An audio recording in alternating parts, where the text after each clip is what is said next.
Time blocking. Oh my gosh. On this podcast, we're talking about time blocking.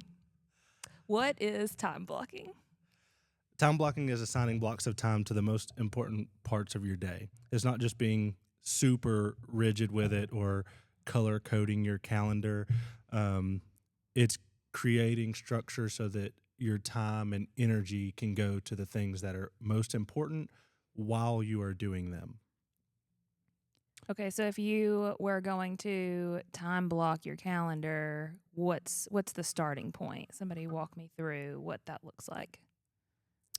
Well, I actually I time block, and I do it at the beginning of the week, like on Sundays or when I make my schedule for the following week, and I'll just go through, and I probably do it a little bit more than most people because I'll actually put in when I eat and like when I shower, like literally everything is on there. I mean, how do you do it? Well, I think that the way that you do it is the most optimal way to do it. I think that just like working out or just like nutrition, I think starting small is better, but I think the goal is to get to there. I think that first, what I would suggest to someone is to pick 2 or 3 things that are the most important thing for your week and schedule those in as non-negotiable meetings. So if something that is important to you is your workout, put that in. If you have a side hustle that is like painting, schedule that hour or 2 in, and that is a highly focused meeting. And then as you build those, then you can put more things in there. But I do think that starting smaller with that and then letting that grow. Yeah, well, it also helps me because sometimes I'll get carried away on a task, but if I have like this hour set for programming and then this hour set for social media, sometimes I can find my way inching into the hour. But if I look at the clock and I'm like, oh, it's noon, I got to go to social media, like it keeps me on task.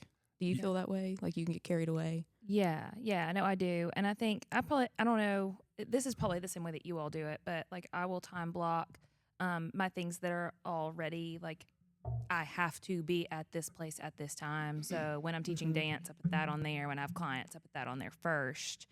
And then I'll go back through and I'll insert like when I want to work out. And then I'll go back through and insert some of the specific like programming and It's like you're building. social media. Yeah, like I'm kind of building on it.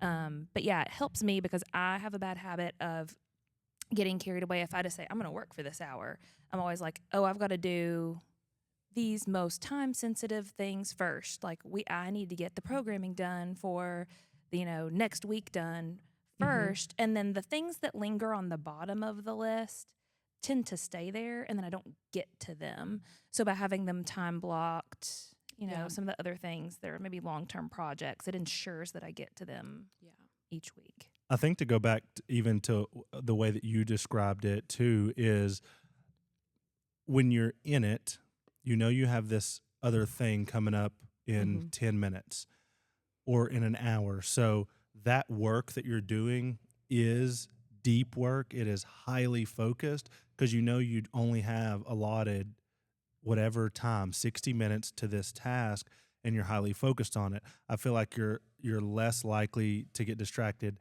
And then, yes, you have an end time so that you are getting on to that next priority. And I feel like in a way, Rachel, as you were describing, the things that are on the bottom of your task list, I feel like when my task list is super, super long, I usually have more stress, I'm more anxious, and I feel like time blocking reduces that anxiety because I'm not thinking about those things on my task list. I know on Thursday at 3:00, I'm going to do that one task. I know on Friday at 10 a.m., that's whenever I'm handling this. And I just follow the schedule. So then it reduces my stress and anxiety about this long laundry list of things and being super specific too. So instead of just for you programming, instead of just putting in gym work, it's programming, financials, client outreach, laundry. And that scheduling removes that decision fatigue Like if you're like me, I will keep hundreds of tabs open on my computer and I'll bounce over here and be like, oh, I wrote this workout. Now let me go over here and check the bank account. Now let me go over here. Yeah. Like, It's like you have a little bit of ADD Yeah. while you're going through it. yeah. When it also sometimes for me, like I'll schedule my grocery trips because sometimes the day will come and I'm like, oh, I don't want to go to the grocery store, but it's on my schedule. So like, So you have to I gotta gotta go. go. yeah, Got to do it.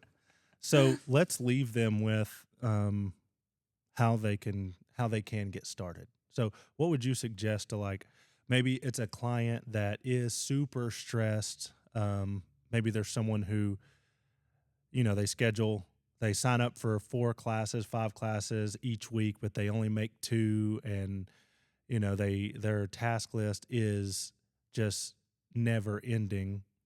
How can we help this person? I mean, first step I would say is like choose a calendar system that you like, and then go ahead and create your calendars for your different categories.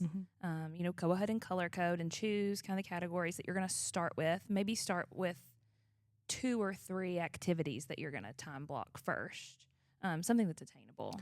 yeah. I think that's important to point out too. Is make sure it's a calendar system that you can work with and enjoy. Like if you're not a paper calendar person, don't like try to be a paper calendar person. Just do Google Calendar or whatever works for you.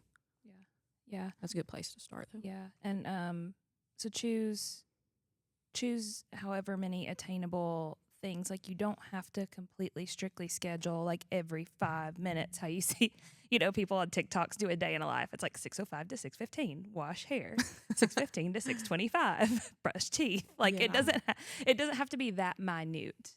I think really starting with, like you said, the places that you have to be, like work, obviously. Start there, schedule work, and then work from there.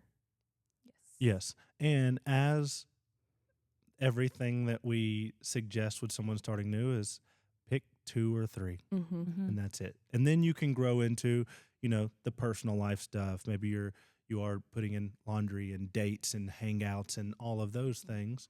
And then hold yourself accountable. Like when the time comes, you have to do it and do that thing. Don't let yourself get distracted into something else. And then on that same note, like have some grace and some flexibility with yourself as you learn how to do it. Well, because you're training a habit. Yes. And that's a balance of commit and show yourself grace. There's it's a fine line, but it's a balance. And then I'll leave with this. I'll put in the notes the Cal Newport Deep Work book where he goes through all that. So I'll just put that in the notes.